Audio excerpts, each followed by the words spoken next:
Hello, everyone, and welcome back to Mr. English Channel, where learning English is easy and fun. I'm Emily. Hi, Emily. Hello, everyone. It is so wonderful to see you today. I'm very, very happy to be here. I am feeling great. I am happy to hear that, Paul. You look very happy. Did you have a good morning? I did. I had a big breakfast. I had eggs, toast, and a very large coffee. Now I have a lot of energy. How about you, Emily? How are you today? I am doing very well, thank you. The sun is shining today, and that always makes me smile. I love the sun. It makes everything look beautiful. It really does. It is a perfect day for a podcast.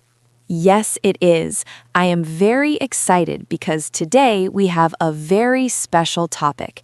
Many of our friends ask about this. Oh, I think I know what it is. Is it about how to talk better? Yes, exactly. Today we are talking about the best way to sound more fluent in English. Wow, that is a big topic. Fluency is very important. Everyone wants to sound natural when they speak. They do, and it is not as hard as people think. You do not need to know every word in the dictionary to sound fluent.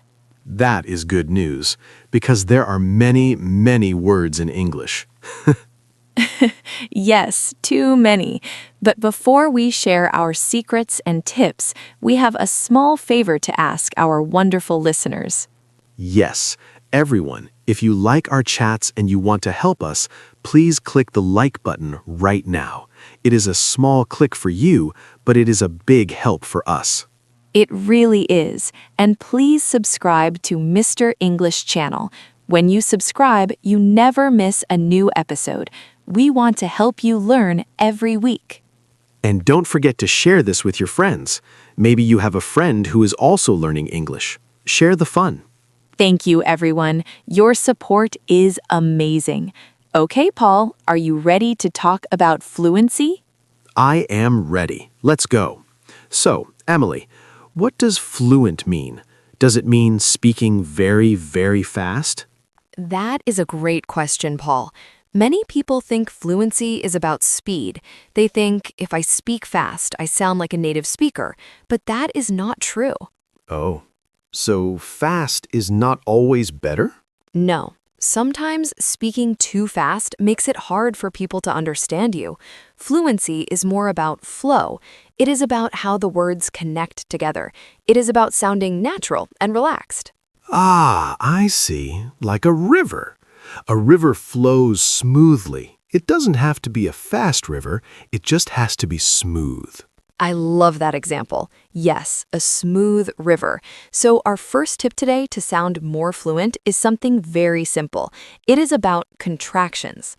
Contractions. That is a big word. What does it mean? It is when we put two words together to make them shorter. For example, instead of saying I am, we say I'm. Oh, I do that all the time. Instead of it is, I say it's. Exactly. This is the biggest secret to sounding fluent. In textbooks, we see I am happy, but in real life, friends say I'm happy. I'm happy. Yes, it sounds much more natural. It sounds less like a robot. Yes, if I say I am going to the park because it is a nice day, it sounds a bit formal. But if I say I'm going to the park because it's a nice day, it sounds like a real conversation. I'm, you're, he's, she's, we're, there. These are so important. They are, and also the negative ones. Do not becomes don't. Cannot becomes can't. I use don't a lot. I don't like cold weather. Perfect. When you use don't instead of do not, your English flows better. It connects the ideas faster. That is a very easy tip. Anyone can do that. Just use the short version of the words. Yes, it makes a huge difference. Now, Paul, do you have another tip for our friends? Let me think. Oh, I have one. To sound fluent, I think we need to use connecting words. Connecting words? Tell me more. Well, sometimes beginners speak in very short sentences. They say, I like apples, I like oranges, I like bananas. That is a lot of sentences for fruit. It is. But a fluent speaker connects them. They use words like and, but, and so. For example, I like apples, oranges, and bananas. Yes, or I wanted to go for a walk, but it started to rain. Exactly. But is a very powerful word. It connects two different ideas. It makes the conversation feel like one long piece, not many small pieces. I agree. Because is another great one. I am tired because I worked a lot today. Using because helps you explain your feelings. It makes you sound like you have a lot to say.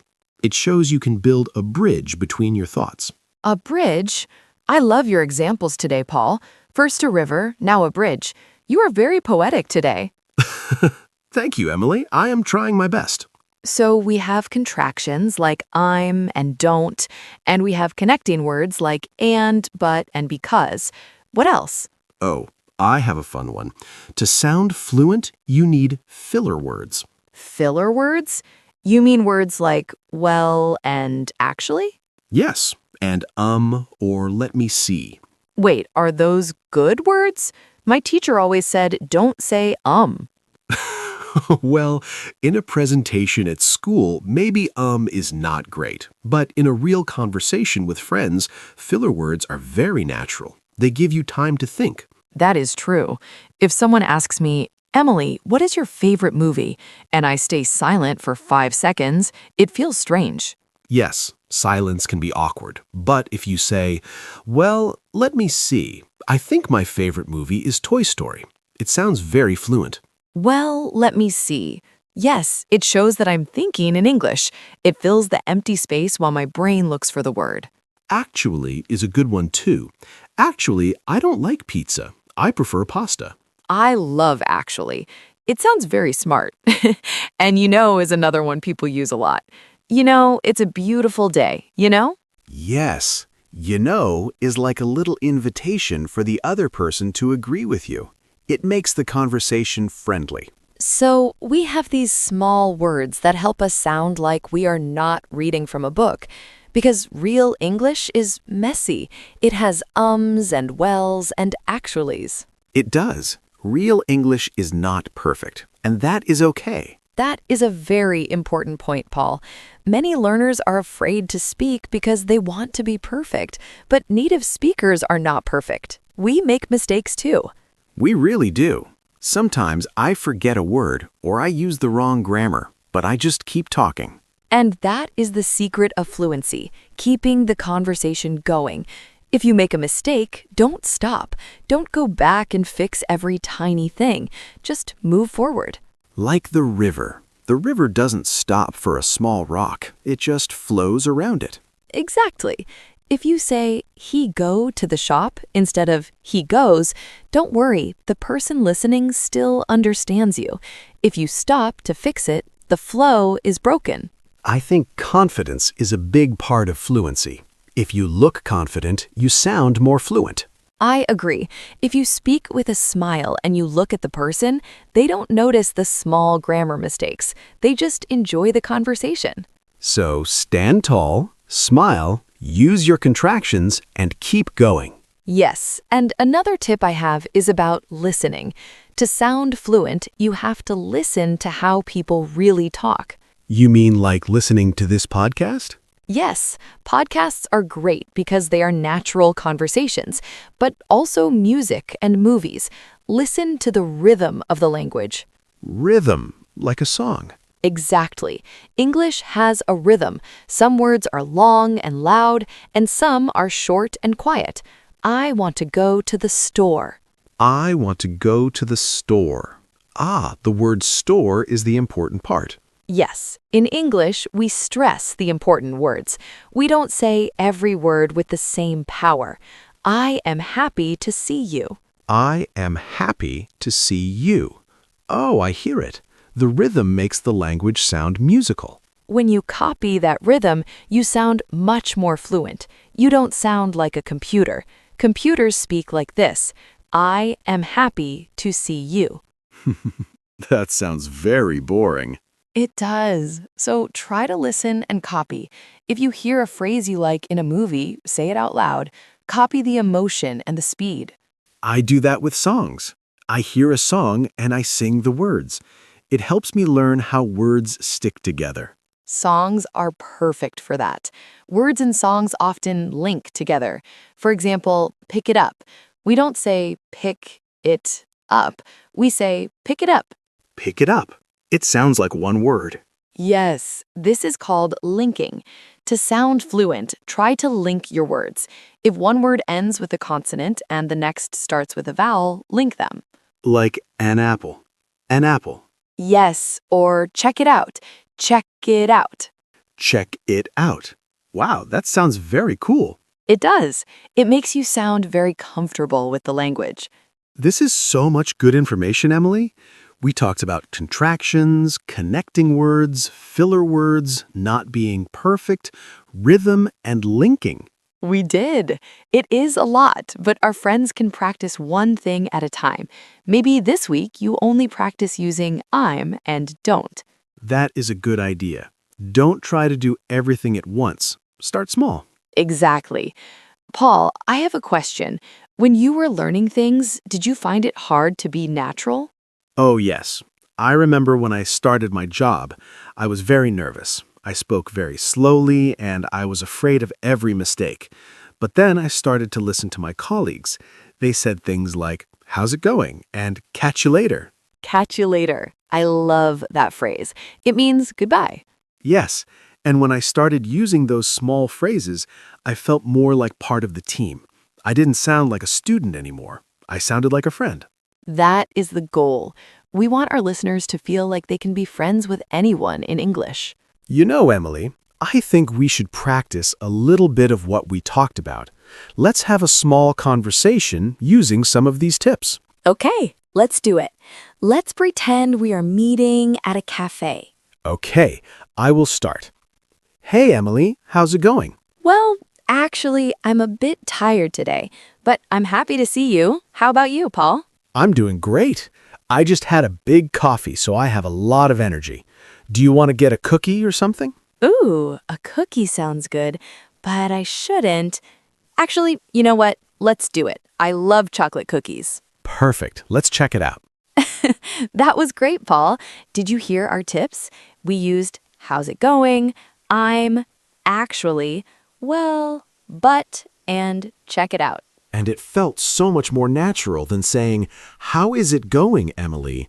I am tired, but I am happy to see you." Yes, it feels like a real chat between real people. I hope our listeners can try this at home, even if you are talking to yourself in the mirror. Yes, talking to the mirror is great practice, or talking to your dog or cat. They are very good listeners and they never correct your grammar. My dog loves it when I speak English to him. He just wags his tail. That's the spirit. Wow, Emily, we covered a lot of ground today. I feel like I learned a lot too. Me too. It is always good to remember these things. Sometimes we forget to relax when we speak. Yes, relaxing is the most important part. If you're relaxed, the words come out easier. It's true. Well, Paul, I think we are almost at the end of our episode. Time flies when we are having fun. It really does. But before we go, let's remember the main points we talked about today. Good idea. I remember we started with contractions, like saying I'm instead of I am and don't instead of do not. It makes everything sound much smoother.